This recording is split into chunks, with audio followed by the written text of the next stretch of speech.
It's Patriots' Day here in Massachusetts, a state holiday to mark the start of the Revolutionary War. In a Democracy Now! Special, we're joined today by two of the city's leading dissidents, Noam Chomsky and Howard Zinn. Noam Chomsky began teaching linguistics at the Massachusetts Institute of Technology in Cambridge over 50 years ago. He's the author of scores of books on linguistics and on U.S. foreign policy. His most recent book is called Failed States: The Abuse of Power and the Assault on Democracy. Howard Zinn is one of the country's most widely read historians. He taught political science at Boston University from 1964 to 1988. His classic work, A People's History of the United States, has sold over 1.5 million copies. It's altered how many teach the nation's history. Howard Zinn's latest book is called A Power Governments Cannot Suppress.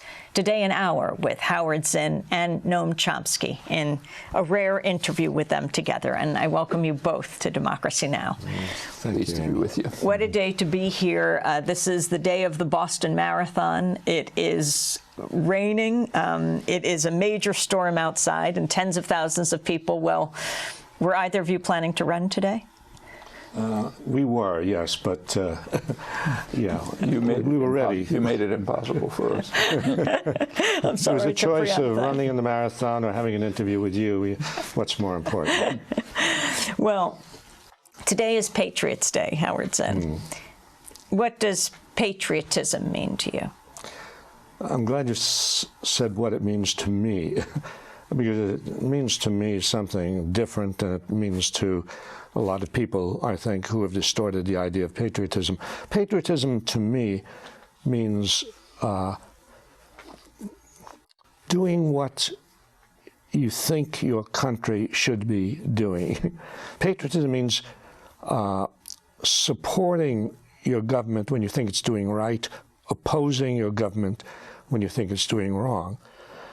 Patriotism, to me, means really what the Declaration of Independence suggests, and that is that government is an artificial entity. Government is set up, and this is what the Declaration of Independence is about, government is set up by the people in order to fulfill certain responsibilities, equality, life, liberty, the pursuit of happiness.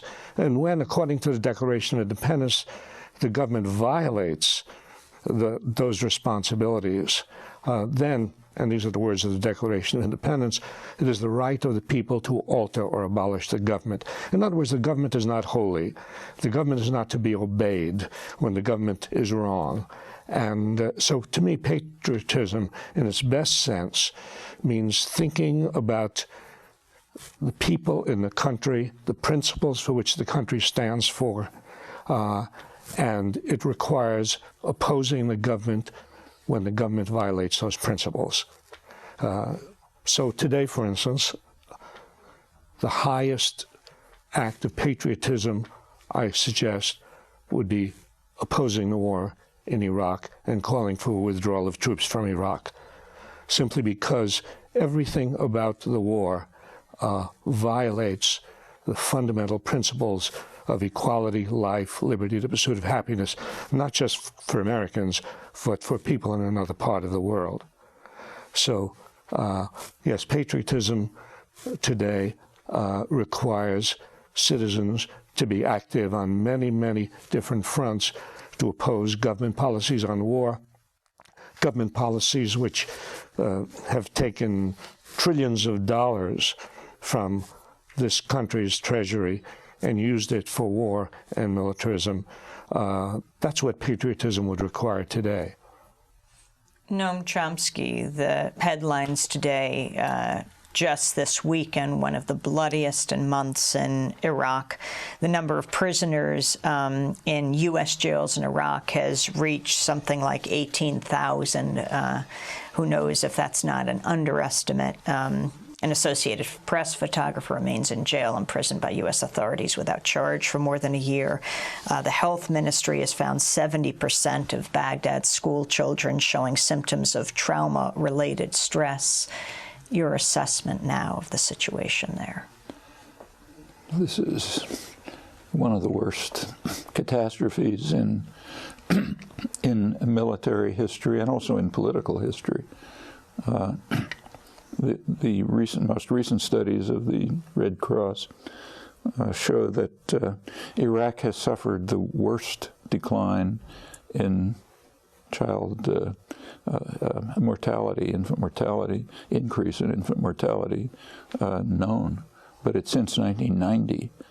That is, it's a combination of the effect of the murderous and brutal sanctions regime, which we don't talk much about, which devastated the society through the 1990s, strengthened Saddam Hussein, compelled the population to rely on him for survival.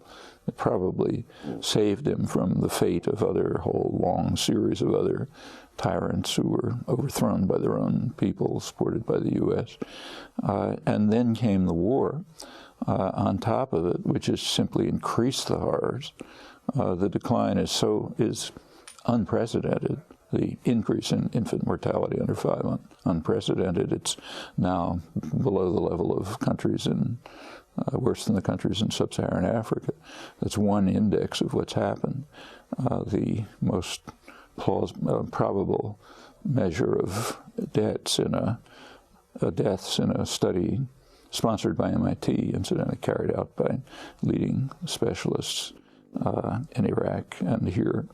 Last October was about 650,000 killed. It's soon it'll push 1 million. There are several million people have fled, including the large part of the professional classes, the people who could, in principle, help rebuild the country. And without going on, it's a hideous catastrophe and getting worse. It's also worth stressing that aggressors do not have any rights. This is a clear-cut case of aggression and violation of the UN Charter, the supreme international crime, in the words of the Nuremberg Tribunal. Aggressors simply have no rights to make any decisions. They have responsibilities. The responsibilities are, first of all, to pay enormous reparations, and that includes, for the effect of the sanctions. In fact, it ought to include the support for Saddam Hussein during the 1980s, which was torture for Iraqis and worse for Iranians. Pay reparations, hold those responsible accountable, and attend to the will of the victims. It doesn't necessarily mean follow it blindly, but certainly attend to it. And the will of the victims is known. There are regular U.S.-run polls in Iraq, the government and polling institutions. There's just an overwhelming support for either immediate or quick withdrawal of U.S. troops. About 80% think that the presence of U.S. troops increases the level of violence. Over 60% think that troops are legitimate targets. This, incidentally, is all of Iraq. If you take the figures for Arab Iraq, where the troops are actually deployed, it's considerably higher, and these figures keep going up. They are unmentioned, virtually unreported, scarcely alluded to in the Baker-Hamilton critical report. That'll be our prime concern, along with the concerns of Americans. Vice President Cheney saying this war can be won. Yeah, which is an interesting study being done right now by a former Russian soldier in Afghanistan in the late 1980s. He's now a student in Toronto, who's comparing the Russian press and Russian political figures and military leaders, what they were saying about Afghanistan, comparing it with what Cheney, others, and the press are saying about Iraq. And not to your great surprise, change a few names and it comes out about the same. Yeah, they were also saying the war in Afghanistan could be won, and they were right. If they had increased the level of violence sufficiently, they could have won the war in Afghanistan. They were also pointing out, of course, they described the correctly, the heroism of the Russian troops, their efforts to bring assistance to the poor people of Afghanistan, to protect them from U.S.-run Islamic fundamentalist terrorist forces, their dedication, the rights they have won for people in Afghanistan, and the warning that if they pull out, there'll be total disaster, mayhem, they must stay and win. Unfortunately, they were right about that too. When they did pull out, it was a total disaster. The U.S.-backed forces tore the places to shreds. So terrible that the population even welcomed the Taliban when they came in. So yes, those arguments can always be given. The Germans could have argued, if they'd had the force, that they didn't, that they could have won the war, the Second World War. I mean, the question is not, can you win? The question is, should you be there? You say, in talking about Afghanistan, sure, the Russians could have won if they had, could have tolerated the level of violence. What are you saying about Iraq? Do you feel the same way? It depends what you mean by win. The United States certainly has the capacity to wipe the country out. I mean, there's no question about that. If that's winning, yeah, you could win. In terms of the goals that the United States attempted to achieve, the U.S. government, not the United States, to install a client regime which would be obedient to the United States, which would permit military bases, which would allow U.S. and British corporations to control the energy resources and so on. In terms of achieving that goal, I don't know if they can achieve that. But that they could destroy the country is beyond question. We're talking to Noam Chomsky and Howard Zinn on this Patriots' Day that's celebrated in Massachusetts. We're in Boston, Massachusetts, and we'll be back with them in a minute.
This is Democracy Now!, democracynow.org, The War and Peace Report. I'm Amy Goodman.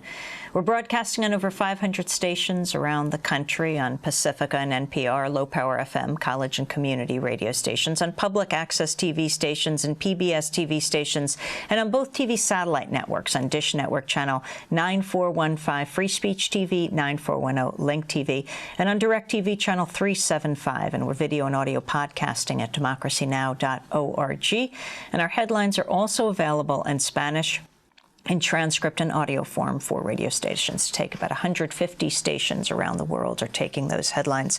As we continue today talking about the state of the world with two of the leading dissidents here in this country, Howard Zinn, legendary historian, author of many books, A People's History of the United States, as well his latest is A Power Governments Cannot Suppress. We're also joined by Noam Chomsky. Noam Chomsky, linguist at Massachusetts Institute of Technology.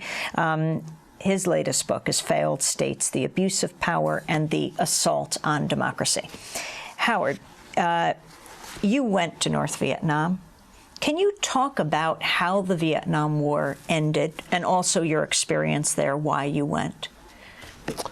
Well, I went to North Vietnam in early 1968 with Father Daniel Berrigan, and the two of us went actually at the request of the North Vietnamese government, who were going to release the first 3 airmen prisoners, American flyers who were in prison in North Vietnam, and the North Vietnamese wanted to release them during the Tet holiday, also the Tet offensive, sort of as a gesture, I suppose a goodwill gesture, and they asked for representatives of the American peace movement, and so Daniel Berrigan and I went to Hanoi for that reason. And of course, it was an educational experience for us. Noam was talking about, in response to your question about victory and winning, and the question is, of course, why should we win if winning means destroying a country? And there are still people who say, oh, we could have won the Vietnam War, as if the question was, can we win or can we lose, instead of what are we doing to these people? And yes, Noam said, yes, we could win in Iraq by destroying all of Iraq. The Russians could have won in Afghanistan by destroying all of Afghanistan. We could have won in Vietnam by dropping nuclear bombs and killing, instead of killing 2 million people in Vietnam, killing 10 million people in Vietnam. And if that would be considered victory, then who would take satisfaction in that? What we saw in Vietnam is, I think, what people are seeing in Iraq, and that is huge numbers of people dying for no reason at all. And what we saw in Vietnam was the American army being sent halfway around the world to a country which was not threatening us, and we were destroying the people in the country. And here in Iraq, we're going the other way, also going halfway around the world to do the same thing to them. And our experience in Iraq contradicted, as I think the experiences of people who are on the ground in Iraq contradicted again and again the statements of American officials, the statements of the high military, statements like, oh, we're only bombing military targets, oh, these are accidents, when so many civilians are killed. And yes, as Cheney said, victory is around the corner. What we saw in Vietnam was horrifying. And obviously it was horrifying even to GIs in Vietnam, because they began to come back from Vietnam and to oppose the war and to form Vietnam Veterans Against the War. So, we saw villages as far away from any military target as you can imagine, absolutely destroyed, and children killed and their graves still fresh by American jet planes coming over in the middle of the night. When I hear them talk about John McCain as a hero, I say to myself, well, yes, he was a prisoner, and prisoners are maltreated and everywhere, and this is terrible. But John McCain, like the other American flyers, what were they doing? They were bombing defenseless people. And so, yes, Vietnam is something that, by the way, is still not taught very well in American schools. I spoke to a group of people in an advanced history class not long ago, 100 kids, asked them, how many people here have heard of the My Lai massacre? No hand was raised. We are not teaching Vietnam. If we were teaching the history of Vietnam as it should be taught, then the American people, from the start, would have opposed the war, instead of waiting 3 or 4 years for a majority of the American people to declare their opposition to the war. Noam Chomsky, you went to Cambodia after the bombing. I went to Laos and North Vietnam. When and why? 2 years after Howard, early 1970. I spent a week in Laos. a very moving week. I happened to be in Laos right after the CIA mercenary army had cleared out about 30,000 people from the Plain of Jars in northern Laos, where they had been subjected to what was then the most fierce bombing in human history. It was succeeded shortly after by Cambodia. These are poor peasant society. Probably most of them didn't even know they were in Laos. There was nothing there. The planes were sent there because the bombing of North Vietnam had been temporarily stopped and there was nothing for the Air Force to do, so they bombed Laos. They had been living in caves for over 2 years, trying to farm at night. They had finally been driven out by the mercenary army to the surroundings of Vientiane. And I spent a lot of time interviewing refugees with Fred Branfman, who did heroic work in bringing this story finally to the American people, and saw more interesting things in Laos. Then I went to North Vietnam, where I also, as Howard had been invited by the government, but I was actually invited to teach. It was a bombing pause, a short bombing pause, and they were able to bring people in from outlying areas back to Hanoi. And the Polytechnic University, or what was left of it, the ruins of the Polytechnic University, they came and I lectured on just about anything I knew anything about. These are people who had been out of touch with faculty, students, others had been out of touch with the world for 5 years. And they asked me everything from what's Norman Mailer writing these days to technical questions in linguistics and mathematics and whatever else I could say anything about. I also traveled around a little bit, not very much, but a few days, but enough to see what Howard described, right close to Hanoi. I never got very far away, which was the most protected area, because in Hanoi there were embassies and journalists, and so the bombing, though severe, was nothing like what it was much farther away. But even there you could see the ruins of villages, the shell of the major hospital in Thanh Hoa, which had been bombed by accident, of course, areas that were just moonscapes, you know, where there had been villages in an effort to destroy a bridge and so on. So those were my 2 weeks in Laos and North Vietnam. You were a linguistics professor at MIT at the time. Yeah. So why did you go? What drove you to, and what was the response here at home? Well, I was able to, actually I had intended to go only for 1 week to North Vietnam, but if you really want to know the details, the UN bureaucrat in Laos who was organizing flights was a very bored Indian bureaucrat who had nothing to do. And apparently his only joy in the world was making things difficult for people who wanted to do something not untypical. And fortunately for me, he made it difficult for me and my companions, Doug Dowd and Dick Fernandez, to go to North Vietnam. So I had a week in Laos, which was an extremely valuable week. I wrote about it in some detail. But I was teaching at the time. I was to be away. It was a vacation week. And so I taught linguistics in the Polytechnic University. What about the opposition here at home and your level of protest at MIT? What did you do? Well, MIT was a curious situation. I happened to be working in a laboratory, which was 100% supported by the 3 armed services. But it was also one of the centers of anti-war resistance. Starting in 1965, along with an artist friend in Boston, Harold Tovish, we tried to organize national tax resistance. It's 1965. Like Howard, I was giving talks, taking part in demonstrations, getting arrested. By 1966, we were becoming involved directly in support for draft resistance, helping deserters, others, and it just continued. It's worth remembering. One often hears today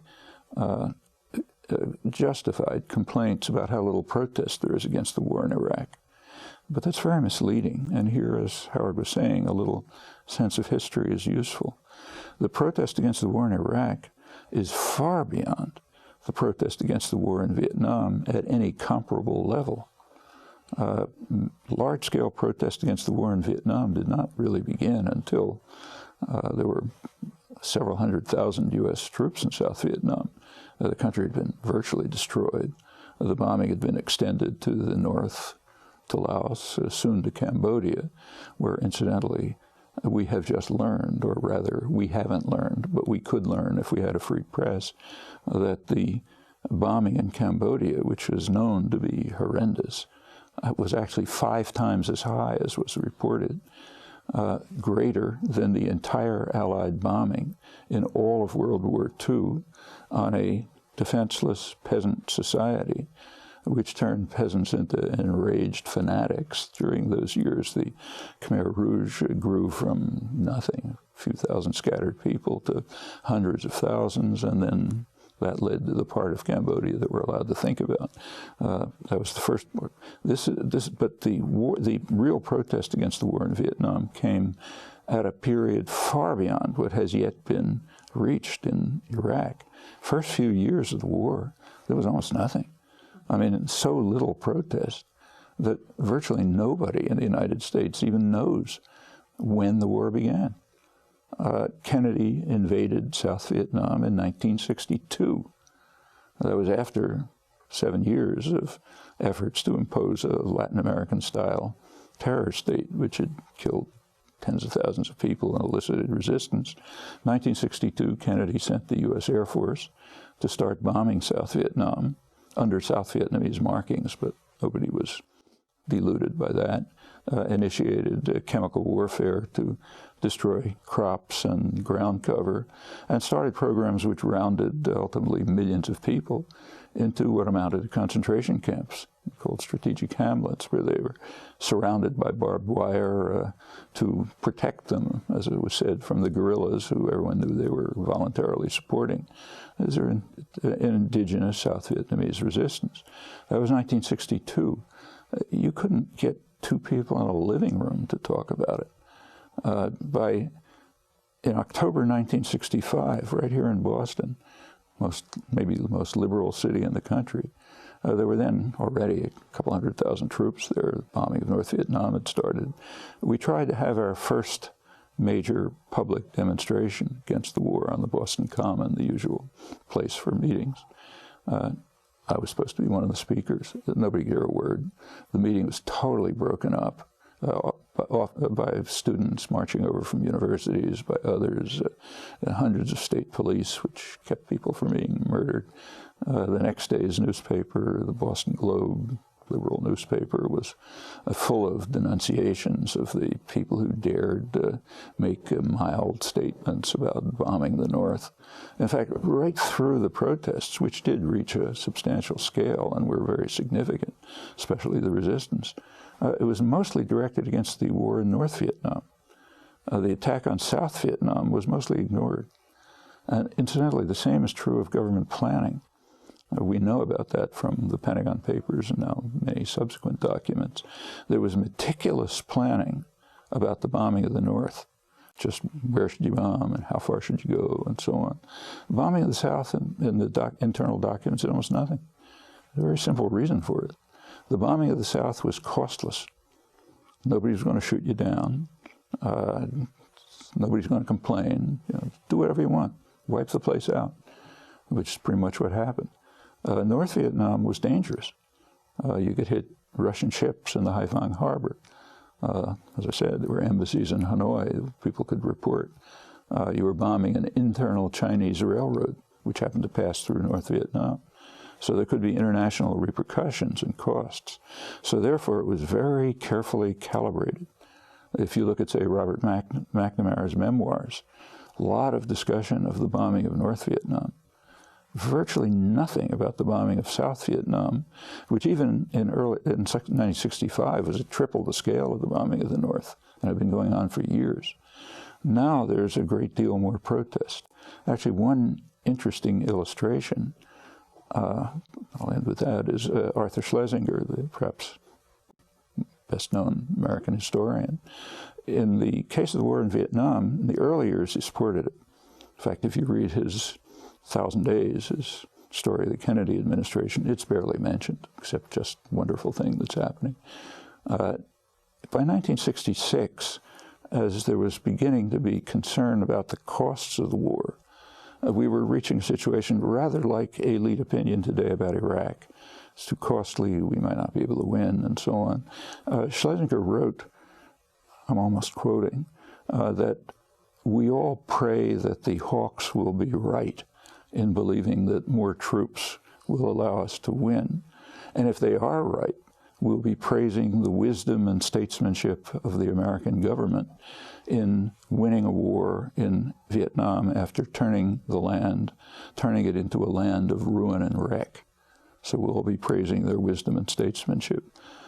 But it probably won't work. You can translate that into today's commentaries, which are called the doves. On the other hand, greatly to his credit, when the bombing of Iraq started, Schlesinger took the strongest position of just about anyone I've seen in condemnation of it. First day, it's so strong that it was almost never, didn't appear in the press, but I haven't heard a word about it since. As the bombing began, he said, this is a date which will live in infamy.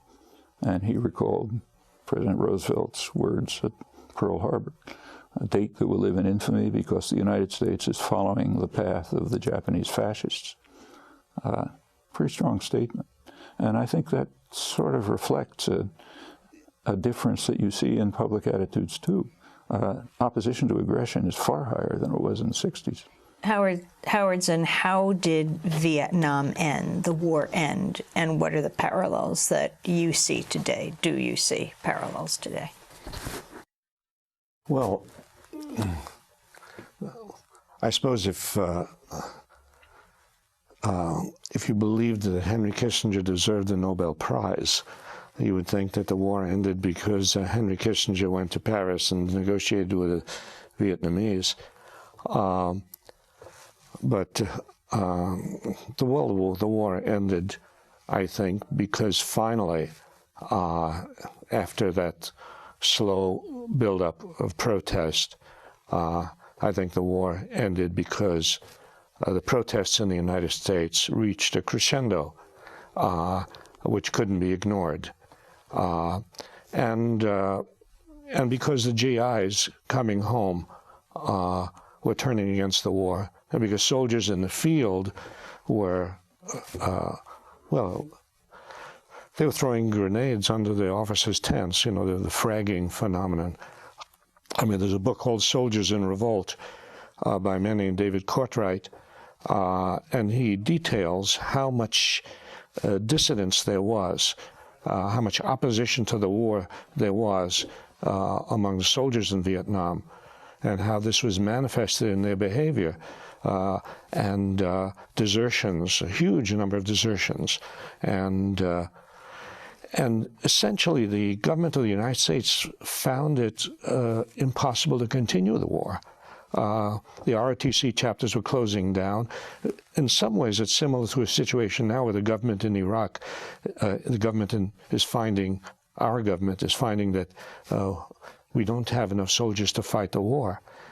So they're sending them back again and again.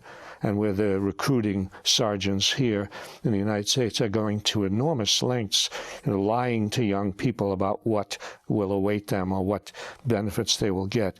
The government is desperate to maintain the military force today in Iraq. And I think in Vietnam, this dissidence among the military and this inability to really carry on the war militarily was a crucial factor. Of course, along with the fact that we simply could not defeat the Vietnamese resistance.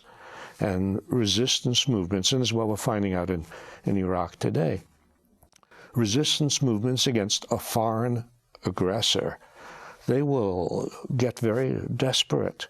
They will not give in. And the resistance movement in Vietnam would not surrender. And so the U.S. government found it obviously impossible to win without, yes, dropping nuclear bombs, destroying the country, and making it clear to the world that the United States was an outlaw nation, and impossible to hold the support of the people at home. And so, yes, we finally did what a number of us had been asking for many, many years, to withdraw from Vietnam. And the same arguments were made at that time. That is when we called in 1967, well, I wrote a book in 1967 called Vietnam, The Logic of Withdrawal, and the reaction to that was, we can't withdraw. It'll be terrible if we withdraw. There'll be civil war if we withdraw. There'll be a bloodbath if we withdraw. And so we didn't withdraw, and the war went on, for another, 6 years, another 8 years, 6 years for the Americans to withdraw, 8 years totally. The war went on, and another 20,000 Americans were killed, another 1 million Vietnamese were killed, and when we finally withdrew, no, there was no bloodbath. I mean, it wasn't that everything was fine when we withdrew, and there were, re-education camps set up, and Chinese people were driven out of Hanoi on boats, and so it wasn't. But the point is that there was no bloodbath. The bloodbath was what we were doing in Vietnam. Just as today when they say, oh, there will be civil war, there will be chaos if we withdraw from Iraq. There is civil war, there is chaos. And Noam was pointing out what we have done to Iraq with 2 million people driven from their homes, and children in the dire straits, and no water, no food. And so the remembrance of Vietnam is important if we are going to make it clear that we must withdraw from Iraq and find another way, not for the United States, for some international group, preferably a group composed mostly of representatives of Arab nations, to come into Iraq and help mediate whatever strife there is among the various factions in Iraq. But certainly the absolute necessary first step in Iraq now is what we should have done in Vietnam in 1967, and that is simply get out as fast as ships and planes can carry us out. We're going to break and come back to this discussion. Howard Zinn, historian, he'll be speaking in Faneuil Hall tonight at 7 o'clock in New York City, an historic site in Boston where we're broadcasting from in Boston, and he'll be launching A Power Governments Cannot Suppress. Noam Chomsky is our guest.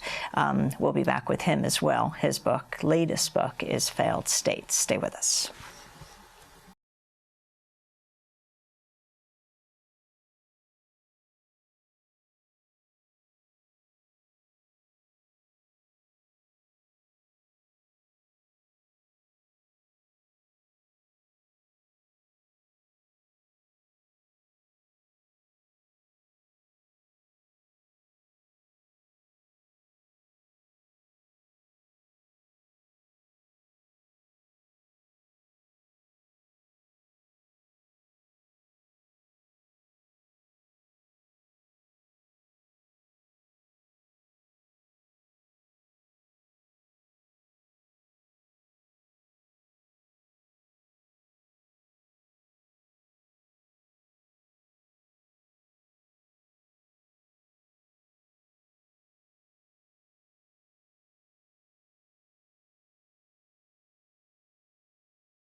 Sarah Thompson, Sarah Thompson singing Is It for Freedom? This is Democracy Now!, democracynow.org, The War and Peace Report. I'm Amy Goodman. My guests here in Boston as we broadcast from Massachusetts on this Patriots' Day are Noam Chomsky. Noam Chomsky, a professor of linguistics at the Massachusetts Institute of Technology, and Howard Zinn, a legendary historian, taught at Spelman for years till he was forced out because he took the side of the young women students, then went to Boston University, and only recently in the last few years was, given an honorary degree by Spelman? Yes. Did you feel vindicated? I always feel vindicated. Noam Chomsky, what did you think of Nancy Pelosi, House Speaker, third in line in succession for the presidency after Dick Cheney, going to Syria, together with the first Muslim Congress member in the United States, Keith Ellison from Minneapolis? Well, the only thing wrong with it, it was the third person in line.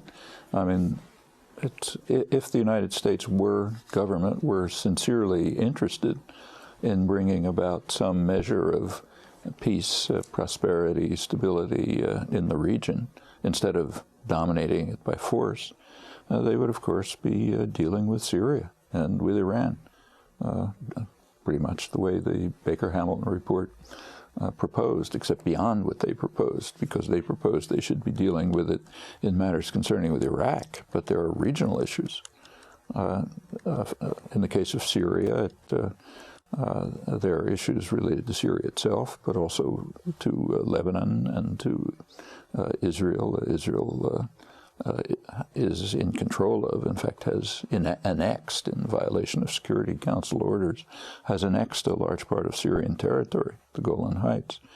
Syria is making it very clear that they are interested in a peace settlement with Israel, which would involve, as it should, the withdrawal of Israeli troops from occupied territories. Are there secret negotiations going on between Israel and Syria now? Never know what's going on in secret, but so far Israel has been flatly refusing any negotiations. In fact, the only debate that's going on now is whether it's the United States that's pressuring Israel or Israel's pressuring the United States to prevent negotiations on the Golan Heights, and in fact on the occupied territories altogether. I mean, this is called a very contentious issue, Israel-Palestine, which is kind of surprising. It's a contentious issue only in the United States, and even not among the American population. It's a contentious issue because the U.S. government and the Israeli government are blocking a very broad international consensus, which has almost universal support, even the majority of Americans, and which has been on the table for about 30 years, blocked by the U.S. and Israel. Everyone knows who's involved in this what the general framework for a settlement is. It was put on it was brought to the Security Council in 1976 by the Arab states, the Jordan, Syria, and Egypt, the so-called confrontation states and the other Arab states. They proposed a two-state settlement on the internationally recognized border, a settlement which included the wording of UN 242, the major resolution, recognition of the right of each state in the region to exist in peace and security within secure and recognized boundaries. That would include Israel and a Palestinian state. It was vetoed by the United States. A similar resolution vetoed in 1980. I won't run through the history, but throughout this whole history, with temporary and rare exceptions, there's a couple here and there, the U.S. has simply blocked the settlement, still does, and Israel rejects it. Sometimes it's dramatic. In 1988, the Palestinian National Council, the head governing body, formally accepted a two-state settlement. They had tacitly accepted it before. There was a reaction from Israel immediately. There was a coalition government, Shimon Peres, Yitzhak Shamir.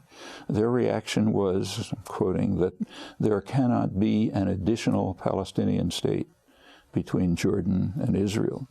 additional implying that Jordan already is a Palestinian state, so there can't be another one. The fate of the territories will be settled according to the guidelines of the State of Israel. Shortly after that, the Bush #1 administration totally endorsed that proposal. That was the Baker Plan, James Baker Plan of December 1989, fully endorsed that proposal. Extreme rejectionism. And so it continues with rare exceptions. Just moving to today, the Arab League proposal has been reintroduced. It's 2002, but they brought it up again a couple of weeks ago. That goes even further, calls for full normalization of relations with Israel within the framework of the international consensus on a two-state settlement, which might involve, to use official U.S. terminology from far back, minor and mutual modifications, like straightening out the border where it's in the wrong place or something. And then there are technicalities to be resolved, plenty of them. But that's the basic framework, supported by the Arab world, by Europe, by the non-aligned countries, Latin America and others. It's supported by Iran. Doesn't get reported here. Everyone loves Ahmadinejad's crazed statements, but do not report the statements of his superior, the Ayatollah Khamenei, who's in charge of international affairs. Ahmadinejad has nothing to do with it, who has declared a couple of times that Iran supports the Arab League position. Hezbollah in Lebanon has made it clear that they don't like it. They don't believe in recognizing Israel, but if the Palestinians accept it, they will not disrupt it. They're a Lebanese organization. Hamas has said they would accept the Arab League consensus. That leaves the United States and Israel in splendid isolation, even more so than in the past 30 years, in rejecting a political settlement. So it's contentious in a sense, but not in that there's no way to resolve it. We know how to resolve it. Do you think it'll change? Depends on people here. If the majority of the American population who also accept this decide to do something about it, yeah, it'll change. Do you think it's changing, for example, with Carter's book coming out? I think it's one of the signs of change, and there are many others. There's just a change in mood in the country. I mean, anybody who's been giving talks about this just knows it from personal experience. I mean, not very long ago, if I was giving a talk on the Middle East, I mean, even at MIT, you know, let alone anywhere else, there would be armed police present, or at least undercover police, to prevent violence, disruption, breakup of meetings, and so on. Now, that's a thing of the past. By now, it's much easier to talk about this. The reaction to Carter's book was quite interesting. I mean, Carter's book was essentially repeating what is known around the world. Palestine, peace, not apartheid. Yeah. There were a couple of errors in the book. They were ignored. The only serious error in the book, which a fact checker should have picked up, is that Carter accepted a kind of party line on the Israeli invasion of Lebanon in 1982. Israel invaded Lebanon, killed maybe 15,000, 20,000 people, destroyed much of southern Lebanon. They were able to do it because the Reagan administration vetoed Security Council resolutions and supported them and so on.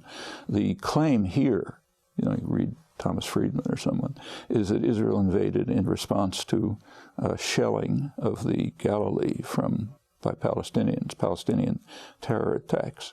And Carter repeats that. It's not true. There was the border, there was a ceasefire. The Palestinians observed it. Despite regular Israeli attempts, sometimes heavy bombing and others, to elicit some response that would be a pretext for the planned invasion. When there was no pretext, they invaded anyway. That's the only serious error in the book, ignored. There are some very valuable things in the book, also ignored.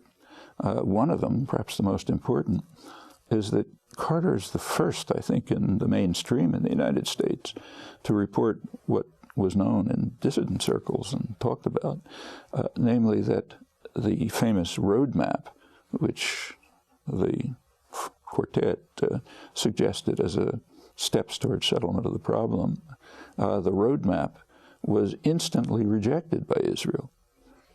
I'm going to interrupt you here because we're going to have to end the broadcast. We're going to bring folks part 2 of this conversation in the next few days. But I want to end with Howard. Tonight, you'll be at Faneuil Hall in Boston. Do you have hope right now, as a man who has been part of dissident movements for many years, led them, chronicled them, in these last few minutes of this first part of our discussion? And by the way, you're going to be with me in Faneuil Hall tonight. I won't go without you, yes. But do I have hope? Is that what you're asking? Well, I do. I think the American people basically are decent and good people, and if they learn the facts, and as they are learning the facts, they become aroused, as they did during Vietnam, as they did in the years of the Civil Rights Movement. I'm going to leave it there now, but part 2 later in the week. Howard Zinn, Noam Chomsky, thank you very much. As we turn now to the second part of our conversation with Noam Chomsky and Howard Zinn, 2 of the leading dissidents in this country today. I spoke to them yesterday here in Boston in a rare joint interview. Howard Zinn is one of America's most widely read historians. His classic work, A People's History of the United States, has sold over 1.5 million copies, and it's altered how many people teach the nation's history. His latest book is A Power Governments Cannot Suppress.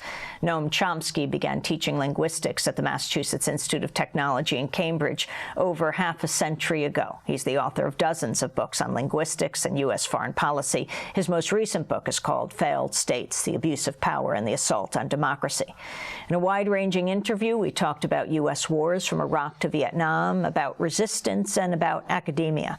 I asked Noam Chomsky about political science professor Norman Finkelstein, one of the country's foremost critics of Israel policy, and his battle to receive tenure at DePaul University, where he has taught for 6 years. Professor Finkelstein's tenure has been approved at the departmental and college level, but the dean of the College of Liberal Arts and Sciences at DePaul has opposed it.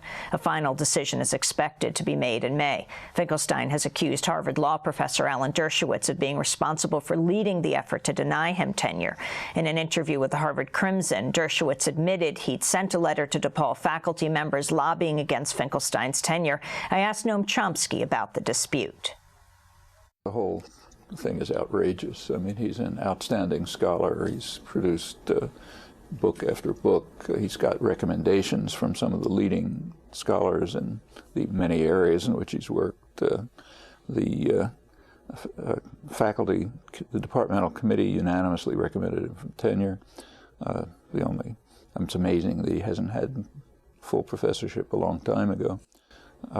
And as you were saying, there was a huge campaign led by a Harvard law professor, Alan Dershowitz, to try, in a desperate effort to defame him and vilify him, so as to prevent him from getting tenure. The details of it are utterly shocking, and as you said, it got to the point where the DePaul administration called on Harvard to put an end to this. That's very significant for one university to call on the leadership of another university to stop one of its professors. Maniac. Yeah. What's behind it? It's very simple and straightforward. Norman Finkelstein wrote a book, which is in fact the best compendium that now exists of human rights violations in Israel and the blocking of diplomacy by Israel and the United States, which I mentioned. Very careful, scholarly book, as all of his work is, impeccable. Also about the uses of anti-Semitism to try to silence critical discussion. And the framework of his book was a critique of a book of apologetics for atrocities and violence by Alan Dershowitz. That was the framework. So we went through Dershowitz's chart claims, showed in great detail that they are completely false and outrageous, that he's lying about the facts, that he's an apologist for violence, that he's a passionate opponent of civil liberties, which he is, and he documented it in detail. Dershowitz is intelligent enough to know that he can't respond. So he does what any 10th-rate lawyer does. When you have a rotten case, you try to change the subject. Maybe by vilifying opposing counsel. All right, that changes the subject. Now we talk about whether, opposing counsel did or did not commit this iniquity. And the tactic is a very good one, because you win even if you lose. Suppose your charges against are all refuted. You've still won. You've changed the subject. The subject is no longer the real topic. The crucial facts about Israel, Dershowitz's vulgar apologetics for them, which sort of are reminiscent of the worst days of Stalinism. We've forgotten all of that. We're now talking about whether Finkelstein did this, that, and the other thing. And even if the charges are false, the topic's been changed. That's the basis of it. Dershowitz has been desperate to prevent this book from being, first of all, he tried to stop it from being published in an outlandish effort, which I've never seen anything like it, hiring a major law firm to threaten libel suits, writing to the governor of California. It was published by University of California Press. When he couldn't stop the publication, he launched a jihad against Norman Finkelstein, simply to try to vilify and defame it, in the hope that maybe what he's writing will disappear. That's the background. It's not, incidentally, the first time. I mean, I happen to be very high on Dershowitz's hate list, and he's also produced outlandish lies about me for years.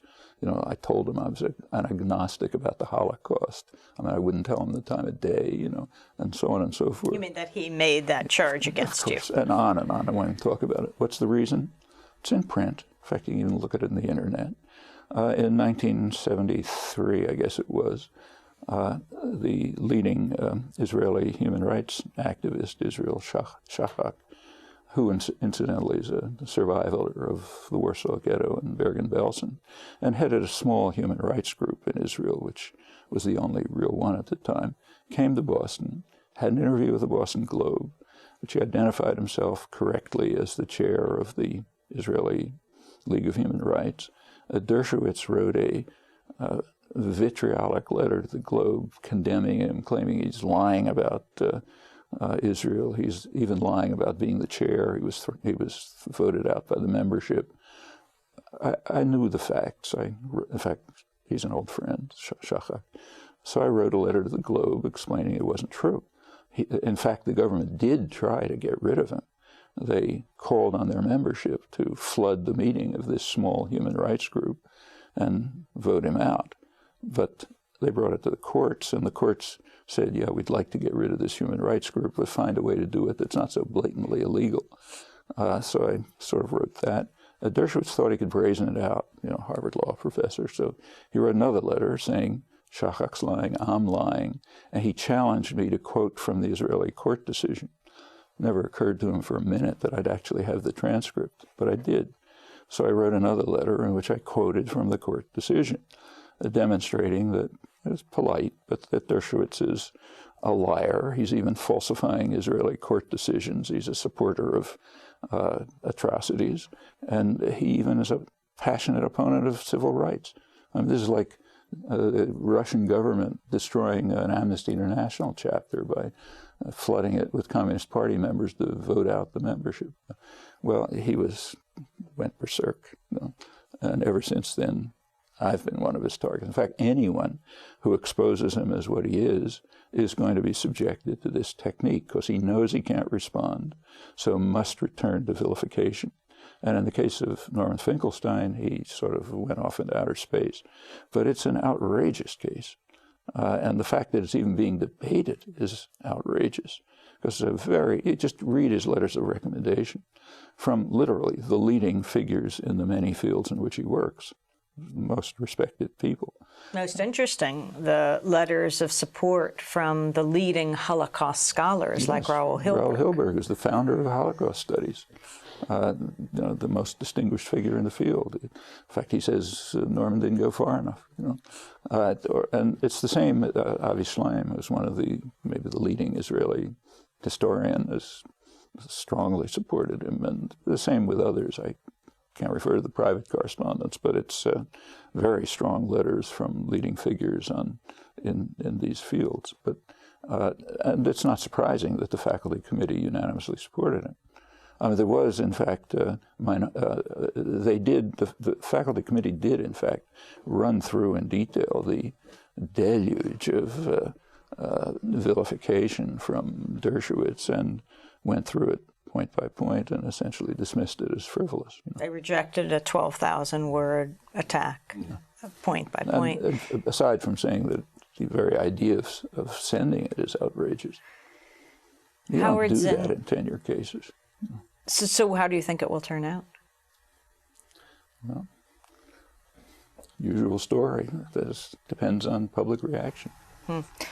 Noam Chomsky and Howard Zinn. We'll come back to them in a minute.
Bound for Glory by Sammy Walker and Phil Oakes here on Democracy Now!, democracynow.org, The War and Peace Report. We're broadcasting from Boston, Massachusetts.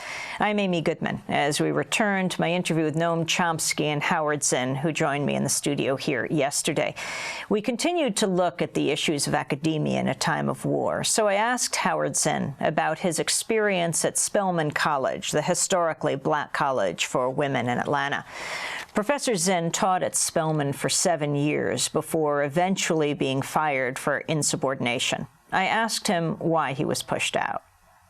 I had supported the students, and this was the civil rights movement, right? And my students are black women who get involved in the civil rights movement. I support them. The administration is nervous about that, but they can't really say anything publicly or do anything because this is the first black president of Spelman College. They've all been white missionaries before that. And so he doesn't want to do anything then. But when the students come back from, you might say, come back from jail onto the campus and rebel against... What year was this? This was 1963.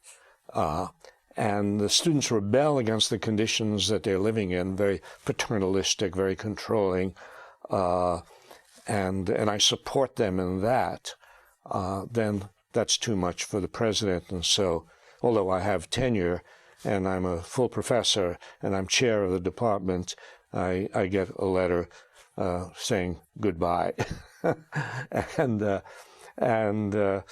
so that was my you know what Noam is talking about when you ask him what's going to happen. Universities, colleges are not democratic institutions. Really, they're like corporations. They're the people who have the most power, the people who have the least to do with education. That is, they're not the faculty, they're not the students, they're not even the people who keep the university going, the buildings and grounds people and the technical people and the secretaries. No, they're the trustees, the business people, the people with connections. And they're the ones who have the most power. They're the ones who make the decisions.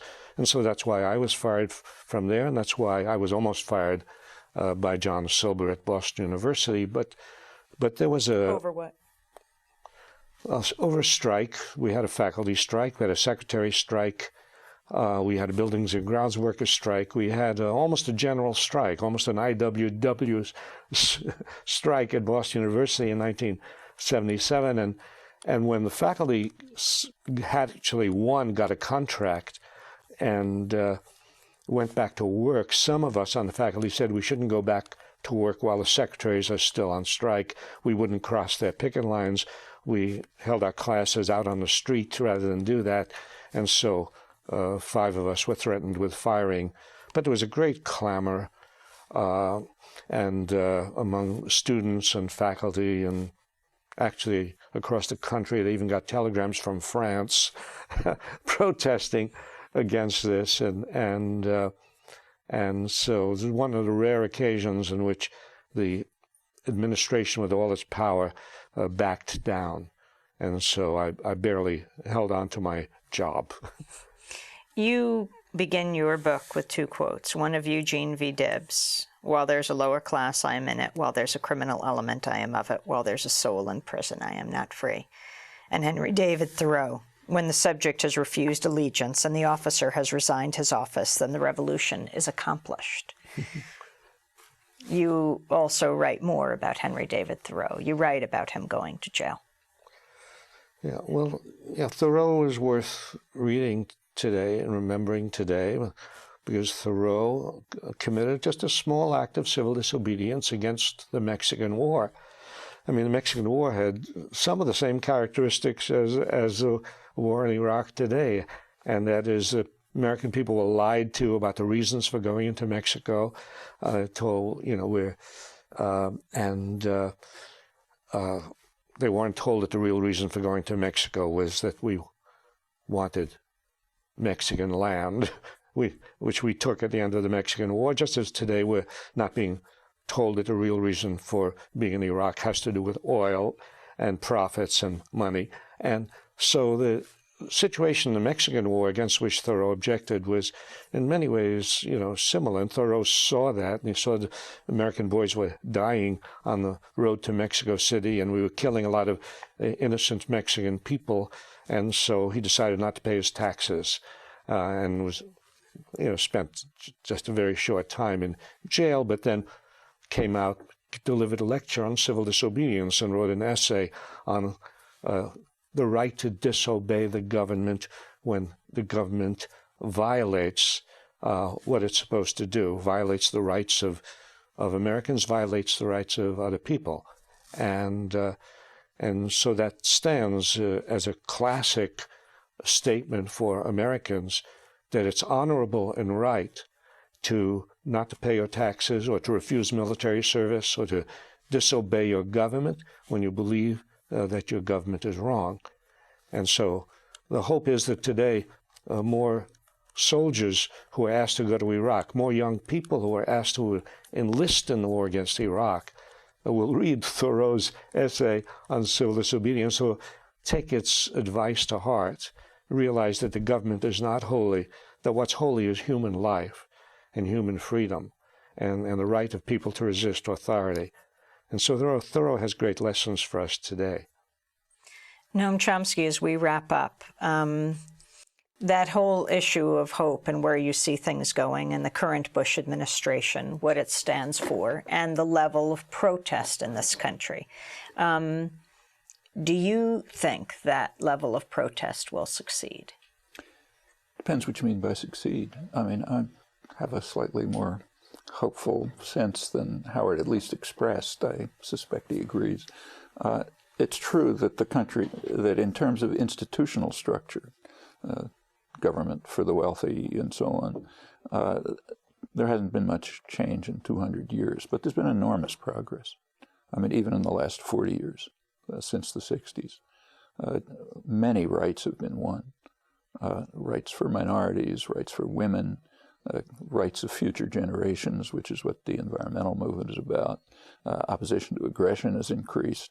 The first solidarity movements in history began in the 1980s after centuries of European imperialism, and no one ever thought of going to live in an Algerian village to protect the people from French violence, or in a Vietnamese village.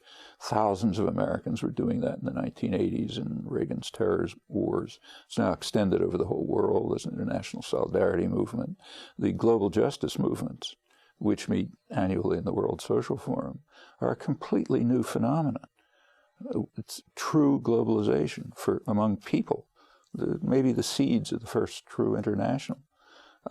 People from all over the world, all walks of life, many ideas about which are right on people's minds and agenda, and in fact being implemented, about a participatory society, the kind of work that Mike Albert's been doing. These are all new things. I mean, there have been bits, nothing's ever totally new. There are bits and pieces of them in the past, but the changes are enormous. And the same with opposition to aggression. I mean, after all, the Iraq War is the first war in hundreds of years of Western history, at least the first one I can think of, which was massively protested before it was officially launched. And it actually was underway, we've since learned, but it wasn't officially underway, but it was huge. Millions of people protesting it all over the world, so much so that the New York Times lamented that there's a second superpower, the population.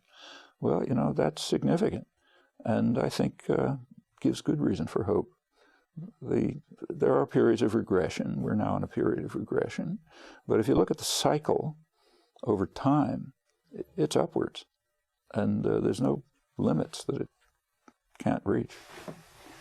Noam Chomsky and Howard Zinn, two of this country's leading dissidents. We spoke yesterday on Patriots' Day, which is observed here in Massachusetts, also, I believe, in Maine.